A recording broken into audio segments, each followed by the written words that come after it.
अरे बहन जी, आपने तो कुछ लिया ही नहीं, कुछ तो लीजिए। हमारे यहाँ की तो बीकानेर की रसमलाई भी बहुत मशहूर है। अरे नहीं बहन जी, बस हमें जल्दी से आप अपनी बेटी दिखा दीजिए, ये तो चलता ही रहेगा। मेरी बेटी तो खरा सोना है, सुंदर है, पढ़ी लिखी है, नौकरी चाकरी करने वाली है और बहुत ही समझदार है। सुशीला अपनी बेटियों की बड़ाइयाँ कर रही थी। इतने में 50 बहनें बाहर आकर नमस्ते करती हैं और लड़के को देखकर आपस में मजाक करने लगती हैं। कोई कहती है ये तो पागल लग रहा है, तो कोई कहती है ऊपर का माल खाली लगता है। ये सब सुनकर कमला तो जैसे आग बबूला हो जाती है। ये क्या मजाक है बहन जी, आप तो बोल रही थी आपकी बेटियां बहुत समझदार हैं, बहुत तमीजदार हैं, और इन सब में तो तमीज है ही नहीं। किसके सामने क्या बोलना चाहिए ये तो उन्हें पता ही नहीं है। मैं अपने बेटों की शादी आपकी बेटियों से नहीं कर सकती, मुझे अपने खानदान का मजाक नहीं बनवाना। चलो बेटा। अरे बहन जी सुनिए तो, हम बैठकर बात करते हैं। इस बार भी इन 50 बहनों ने मिलकर मेरी नाक कटा दी। 50 है, ऊपर से एक भी शादी नहीं करना चाहती। मैंने तुम सबसे कहा था कि चुप रहना, तो बोली क्यों?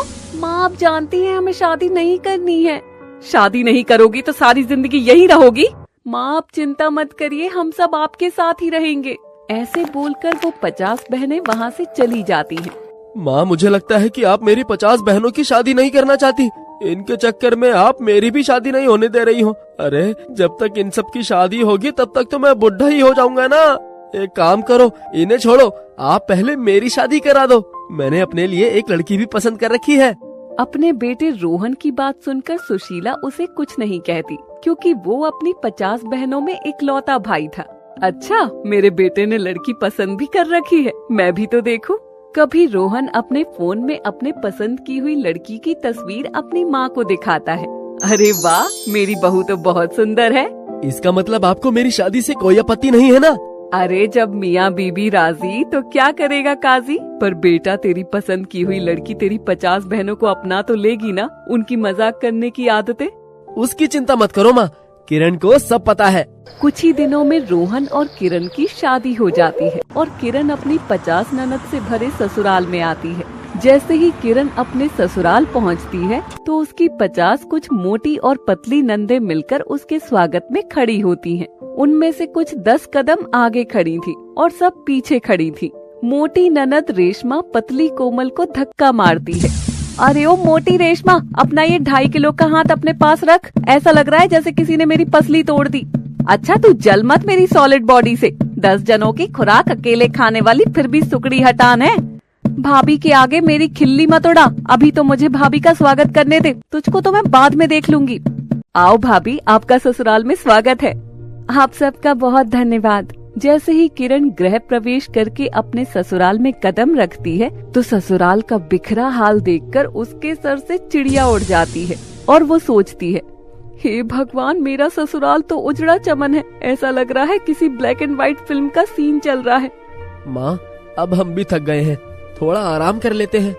50 ननद अपने अपने कमरों में चली जाती हैं और सभी ननद के कमरे बहुत बड़े बड़े थे और घर का सबसे छोटा कमरा किरण के हिस्से में आता है, जिसे देखकर वो गुस्से में बड़बड़ाने लगती है। मेरी ननद तो बहुत चंट है, सबने बड़े बड़े कमरे ले लिए और सबसे छोटा कमरा मुझे दे दिया। मेरे अरमानों का तो जनाजा ही निकल गया। किरण गुस्से में सो जाती है और सुबह होते ही उसकी 50 ननद उसके पास आती हैं। चारू और खुशबू उसे जगाती हैं। अरे हमारी प्यारी इकलौती भाभी, उठ भी जाओ। चारू, भाभी ऐसे नहीं उठेंगी, चलो इनकी रजाई खींचते हैं। 1 2 3। रजाई खींचते ही किरण खुंदस में उठकर बैठ जाती है। क्या बात है, तुम सब सुबह सुबह मेरे कमरे में क्यों टपक गई हो? भाभी हम सबके पेट में चूहे कूद रहे हैं, चल के नाश्ता बना दो। लेकिन नाश्ता तो घर का बावर्ची बनाएगा ना। अरे भाभी, कौन से ख्वाबों में जी रही हो आप? हमारे घर में कोई बावर्ची नहीं है, खाना आपको बनाना है। ये सुनकर किरण को बुखार चढ़ जाता है कि तभी नैना और शीतल ऑर्डर फरमाती हैं। और भाभी मीठे में कलाकंद, रसगुल्ला, गुलाब जामुन भी बनाना, समझ गई? जी ननद जी, आपका हुक्म सर आँखों पर। हे भगवान, गई भैंस पानी में, आज तो शामत आ गई। एक बार वो पंडित मेरे हाथ लग जाए, कहाँ फंसा दिया। 50 ननद के लिए खाना तैयार करते हुए किरण थक जाती है। तभी चारू और कोमल आती हैं। भाभी और कितनी देर लगेगी, हमारे पेट में खलबली मच रही है। जी बस खाना तैयार है, तुम दोनों मेरी परोसने में मदद करा दो। भाभी हमसे नहीं होगा, आप खुद ही परोसो, हम तो चले। कामचोर दोनों ननद 9-2-11 हो जाती हैं। ये सही झमेला है, बनाऊं भी मैं और इन 50 ननद को परोसूं भी मैं। काम की ना काज की, दुश्मन अनाज की। सबको खाना परोस कर देने में किरण के रसोई घर के कई चक्कर लग जाते हैं। खाने के बाद रेशमा खट्टी डकार मारती है। भाभी मेरा तो पेट भर गया, मैं तो चली। खाने के बाद सब गंदगी मचाकर चली जाती हैं। किरण गुस्से में लाल पीली होकर प्लेट समेटती है। हद है आलस पने की, रानियों सा ठूस कर अपनी प्लेट भी नहीं उठाई गई, धरती का बोझ कहीं की। इसी तरह किरण का 50 ननद वाले ससुराल में पूरा दिन काम में गुजर जाता है। उसे खाने के लिए भी टाइम नहीं मिलता है। एक दिन खुशबू और शीतल लाकर उसके पास गंदे कपड़े पटक देती हैं। किरण भाभी, हम सबके कपड़े गंदे हो गए, इसे टाइम निकाल कर धो देना। मगर खुशबू, परसों ही तो मैंने इतने सारे गंदे कपड़े धोए थे, आज फिर इतने कपड़े इकट्ठे हो गए। भाभी आपकी 50 ननदे हैं तो कपड़े तो गंदे होंगे ही ना। देखो, मुझे जवाब देने से अच्छा तुम लोग अपने कपड़े धो सकती हो, मेरे पास भी 36 काम होते हैं। तभी खुशबू और शीतल किरण से बहसबाजी कर रही होती हैं। तभी सास भी उनके पक्ष में बोलती है, बहू तुम्हारे रहते मेरी बेटी कपड़े धोएगी तो तुम किस लिए हो? वैसे भी ननद के नखरे उठाना तो भाभियों का धर्म होता है। सास का भेदभाव देखकर किरण की आंखें नम हो जाती हैं। वो कपड़े समेट के धोने चली जाती है। तभी रोहन उसके पास आता है। किरण के दिल में भरा दर्द उसकी आंखों से बरस रहा था, जिसके बाद रोहन फैसला लेता है। उठो किरण, आओ मेरे साथ चलो। तुम्हें ये नौकरानी वाले काम करने की कोई जरूरत नहीं है, चलो। रोहन किरण के साथ अपना सूटकेस लेकर जाने लगता है। तभी उसकी माँ सुशीला और 50 नंदे बाहर निकलती हैं। अरे रोहन बेटा, ये सूटकेस और नई बहू को लेकर कहाँ जा रहे हो?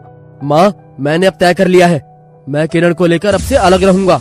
ये सुनते ही चारू आग में घी डालते हुए बोलती है, देख लो माँ, भाभी ने क्या जमकर भैया के कान भरे हैं। क्यों भाभी, अब तो तुम्हारे मन में लड्डू फूट रहे होंगे, है ना? यही तो चाहती थी तुम। बस करो तुम सब लोग। माँ, आपने इन सबको बहुत सर पर चढ़ा रखा है। मेरी पत्नी सारा दिन इनकी खुशामद में लगी रहती है, लेकिन फिर भी इन सबके दिलों में किरण के लिए खटास भरी हुई है। मेरी पत्नी तो कुछ करती ही नहीं है ना। अब तुम 50 ही घर संभाल लो। ये सुनकर 50 ननद को आफत आ जाती है। 50 आपस में खिचड़ी पकाती हैं। एक बार भाभी चली गई तो हम सबको कोलों की बैल की तरह काम करना पड़ेगा। इससे अच्छा भाभी का हाथ बटा देंगे। अब तुम सब क्या खिचड़ी पका रही हो? अभी के अभी नई बहू से माफी मांगो। भाभी, मैं 50 की तरफ से कान पकड़ के सॉरी मांगती हूँ। प्लीज घर छोड़कर मत जाइए, रुक जाइए। अब हम आपकी पूरी हेल्प करवाएंगे। पक्का ना? पक्का भाभी, पक्का प्रॉमिस। तो फिर ठीक है रोहन जी, हम कहीं नहीं जाएंगे। परिवार के बिना घर घर नहीं होता और मेरा इन सब के साथ दिल लग गया है। उनके साथ खट्टी मीठी नोकझोंक किए बिना मेरा दिन ही नहीं कटेगा। किरण की बात सुनकर सभी ननद की आंखें भर आती हैं और उसके बाद से 50 नंदे सुधर जाती हैं और अब कोई कुछ करती है तो कोई कुछ, और कुछ खाना बनाने में मदद करती हैं। अगर आपको हमारी ये कहानी पसंद आई हो तो इस कहानी को लाइक करें और अपने दोस्तों से शेयर करें और हमारे चैनल को ऐसी ही कहानियाँ देखने के लिए सब्सक्राइब कर लें।